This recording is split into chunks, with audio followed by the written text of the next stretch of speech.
कौन कहता है कि ब्राह्मण हाशिए पर है? सही, ये बिल्कुल गलतफहमी में न रहे। ब्राह्मण कभी हाशिए पर न रहा है, हमेशा मार्गदर्शक रहा है, पथ प्रदर्शक रहा है, पूरे समाज को शिक्षा देने वाला समाज रहा है। बहुत लोग जो उम्मीद कर रहे थे कि हाँ हमारे पूरे बिहार से और भी लोग आ जाएंगे, पटना में तो आए हैं लेकिन परीक्षाएं चल रही है, लेकिन हम जो भी आए हैं उनका स्वागत करते हैं, बधाई देते हैं और उसको सभी शीर्ष पर और पूरी तरह से फैले हुए ब्राह्मण मिलेंगे। किसी ज़माने में कहा जाता था कि भारतीय जनता पार्टी ब्राह्मणों की पार्टी है, आज कहाँ चली गई भारतीय जनता पार्टी? कौन कहता है कि ब्राह्मण हाशिए पर है? सही, ये बिल्कुल गलतफहमी में न रहे। ब्राह्मण कभी हाशिए पर न रहा है, हमेशा मार्गदर्शक रहा है, पथ प्रदर्शक रहा है, पूरे समाज को शिक्षा देने वाला समाज रहा है।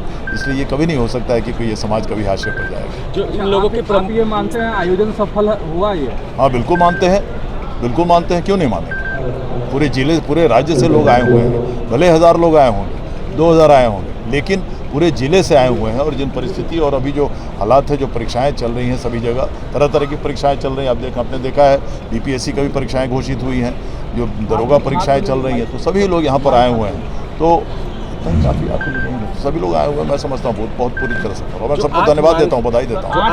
8 मांग जो संगठन के द्वारा किए गए हैं उसको आप सहमति देते हैं? उस पर चर्चा होगी, मांगे हम जिस सम्मेलन में आया हूँ, अगर उस सम्मेलन की मांग है तो मैं उसको सहमति कैसे नहीं दूँ? निश्चित रूप से सहमति देता हूँ। ये बिल्कुल ये राजनीति कहाँ है, मैं तो बता दिया आपको, सभी दल के लोग यहाँ उपस्थित हैं। आप ध्यान नहीं दिया?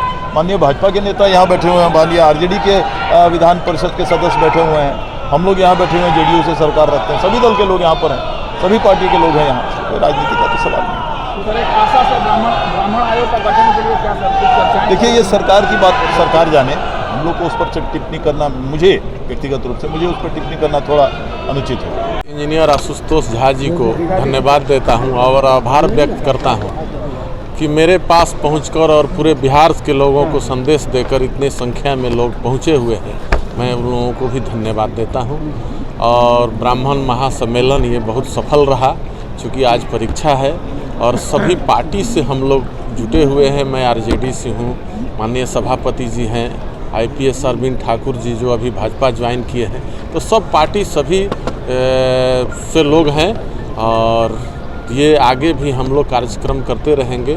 झा जी को हम लोग सहयोग करते रहेंगे, यही हम लोगों की मांग है कि अशोक जी एक सवाल है, आयोग का आप जिस पार्टी से हैं वो सबसे ज्यादा ब्राह्मणों पे उनकी टिप्पणियां आती हैं। कहाँ आई है? आपके माननीय उप मुख्यमंत्री सबसे ज्यादा अगर कोई प्रहार करता है तो आपके दल के नेता करते हैं। माननीय आप लोग कुछ करेंगे, ब्राह्मणों के लिए कुछ करेंगे? सुन लीजिए, माननीय उप मुख्यमंत्री जी, माननीय उप मुख्यमंत्री जी A to Z की बात करते हैं और A to Z में मैं उसमें शामिल हूँ। मेरे जैसे सामान्य किसान को उन्होंने बनाया। प्रोफेसर चंद्रशेखर जो बार-बार टिप्पणी करते रहते हैं, आप में क्या सनातन नहीं आता है? सनातन जी पर हमला हुआ और हम लोग कितना उनका सपोर्ट किया, हमारे राष्ट्रीय अध्यक्ष जी, माननीय उप मुख्यमंत्री जी, आप तो देखे हैं। लेकिन आप देखे हैं कि नहीं देखे? सनातन को क्या क्या नहीं कहा जाता? उनका व्यक्तिगत है, हमारे पार्टी में A to Z की पार्टी है, MY की पार्टी नहीं है, A to Z की पार्टी है और सब लोगों की अपना अपना धर्म मानने का अधिकार है, अधिकार है, लेकिन टिप्पणी करने का अधिकार नहीं है। आप लोग ब्राह्मण चेहरा है अपनी पार्टी में, आप विरोध क्यों नहीं करते? हम तो विरोध करते हैं, क्यों नहीं उतरते? नहीं, हम करते हैं, हम करते हैं, लेकिन हम अपना सनातन धर्म है उसका सपोर्ट करते हैं। हमारे हम में मुस्लिम है उनका भी करते हैं। सर ब्राह्मण आयोग पुराना हो गया, अभी हमारे माननीय उप मुख्यमंत्री जी जितेंद्र मिश्रा हुआ और मैं गया से हूँ। टिकारी विधानसभा से विगत चुनाव में मैं चुनाव भी लड़ा हूँ और मैं ब्राह्मण एकता के लिए प्रतिबद्ध हूँ कि हमारे ब्राह्मणों में एकता आए, हमारी भागीदारी सरकार में बढ़े। आज हम सरकार के उपेक्षा के शिकार हो रहे हैं, सरकार ब्राह्मणों की नहीं सुनती। आज विधानसभा में हमारी स्थिति नगण्य है, चाहे किसी भी पार्टी के द्वारा हो, हमें भागीदारी मिलनी चाहिए। मैं इसी के लिए आज पटना में बापू सभागार में जुटे हैं कि हमारी भागीदारी हो और इसके लिए हम सारे ब्राह्मणों से बोलते हैं कि एकता के सूत्र में बंधे और बंद करके परशुराम सेवा ब्राह्मण महासभा का उद्घोष करें।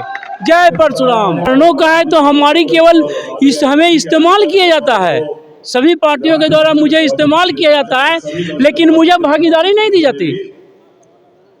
जिसकी जरूरत हो, चुनाव हुआ, बाबा चलिए हमारे साथ, और आप मेरा जो है संवाददाता सम्मेलन को संबोधित कीजिए। हमारे पार्टी का सिरमौर बनिए, लेकिन मुझे टिकट नहीं दिया था, मुझे मंत्री नहीं बनाया था, मुझे विधानसभा को जो विधान परिषद से भी नहीं चुना जाता, मुझे डायरेक्ट भी नहीं चुना जाता और मुझे हाशिए पे डाल दिया जाता है। मैं इसका विरोध करता हूँ। आप लोग का हाशिए पर भेज दिया गया है, डाल दिया गया है।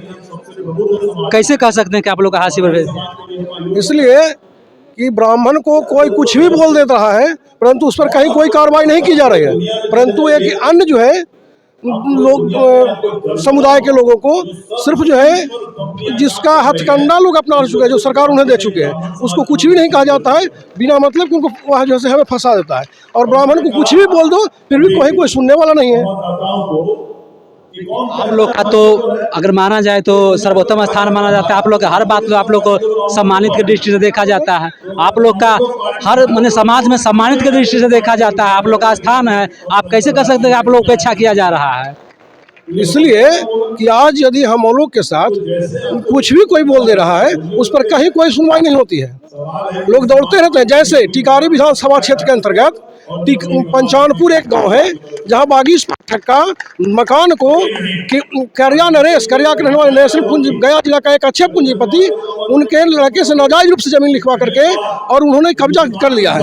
उसके लिए उन्होंने जिला स्तर से लेकर के थाना से लेकर के जिला से लेकर राज से लेकर जैसे आपका दिल्ली तक इन्वेस्टिगेशन के लिए भी अभी दिया है, परंतु कोई कार्रवाई नहीं हुई है। कैसे नहीं कहें कि अपेक्षा के दृष्टिकोण से देखा जा रहा है। क्या लगता है कि आप यह सहज महसूस कर रहे हैं? बिल्कुल सहज महसूस कर रहे हैं। तो आज ये जो ब्राह्मण महासभा आप बुलाए हैं, आज इतना असहज हो गए कि आप बुलाने का मंजूर हो गए हैं, इस पर बताइए। आज जो क्यों बुलाए हैं ब्राह्मण महासभा, आखिर क्या ऐसा आवश्यकता पड़ गई आपको बुलाने का? इसलिए कि हम लोग जो है एक सूत्र में बंधेंगे तो हमारी भी जो है बात सुनेगी सरकार हमारी कोई भागीदारी नहीं है आज के डेट में। आप सीधे कह रहे हैं कि आपकी जितने भी राजनीतिक पार्टियां हैं आपको इस्तेमाल किया गया है, आपको इस्तेमाल करता है क्या सर? इस पर आपको क्या? बिल्कुल सही कह रहे हैं, हम लोग को इस्तेमाल किया जाता है। हम लोगों की बात थाना, अनुमंडल, जिला या राज्य स्तर पे भी नहीं सुनी जाती है। हम बिहार में असहज महसूस करते हैं। कोई भी आदमी हमें कुछ भी बोल के गाली दे के चला जाएगा और बोलने के बाद अगर मैं शिकायत करूं तो मैं अल्पसंख्यक के तौर पे गिना जाता हूं, इक्के दुक्के होता हूं और मैं आपका विरोध नहीं कर पाता। आप बहुसंख्यक हैं। आप अपने आप को अल्पसंख्यक कैसे कह रहे हैं? इसलिए कि हमारी स्थिति नगण्य है तो मैं अल्पसंख्यक हूँ। आज पूरे हिंदुस्तान में जो है सो मुस्लिमों का विधायक MP भरा हुआ है, फिर भी अल्पसंख्यक है। अब मेरा कोई नहीं है तो क्या मैं बहुसंख्यक से आता हूँ कि मैं और अल्पसंख्यक से, और मैं गर्द में मिलता जा रहा हूँ। हमारी मिट्टी पलित कर दी गई है सरकारों के द्वारा, पूर्ववर्ती सरकारों से लेकर के आज वर्तमान सरकार भी हमें जो है मिट्टी पलित कर दिया है और कोई हमारा सुनने वाला नहीं है। मैं एकदम असहज हूँ। मंत्री है ना, चंद मंत्री है ना, तो उनको हैंडल कौन कर रहा है? हैंडल तो कर रहा है आपका सरकार, नीतीश सरकार, बिहार सरकार नीतीश कर रहा है, RJD सरकार। हमें कहाँ कुछ बोलने को दिया रहा है? क्या पावर दिया गया? हम क्या कर सकते हैं? हमारा समाज को बांट के रखा गया है, हमारे समाज को दबा के रखा गया है। आप ऊपर नहीं उठ सकते, आप बाबा हो, आपका काम है पूजा पाठ करना, हमको वहीं तक रखा जाता है। हम लोग को बोलने का हक नहीं दिया जाता है, चाहे वे केंद्र में कोई सरकार आए या राज्य में कोई सरकार आए। हम लोग की कोई मतलब वस्तु स्थिति नहीं है कि मैं किसी को उठा सकूं। आप लोग का तो सर्वोत्तम स्थान पर रखा गया, हर मंदिर में बैठा दिया गया है, और इससे उच्च और क्या चाहिए? तो मंदिर में पुजारी के बाद जो भी आता है पी के गाली दे के चला जाता है कि आपने हमको सुरक्षा के लिए राइफल दिया है कि कोई आके गाली दे तो मैं उसे मार दूं? क्यों गाली देकर चला जाता है? क्यों कोई गाली दे? तो केवल मंदिर के पुजारी तक रखोगे, कैसे मेरा जीवन यापन होगा? हमारे बच्चे का स्तर कैसे उठेगा? हैं? मैं केवल आपका आशीर्वाद देने के लिए ब्राह्मण बनाऊं कि हमारा भी कोई अधिकार है? आप मंदिर छोड़ दीजिए। तो मंदिर में है क्या? आप तो मंदिर में अदर जाता गए, भूमियार अपना ब्राह्मण पैदा कर लिया, कोई कुशवाहा जो अपना मंडल का मंडल कर लिया।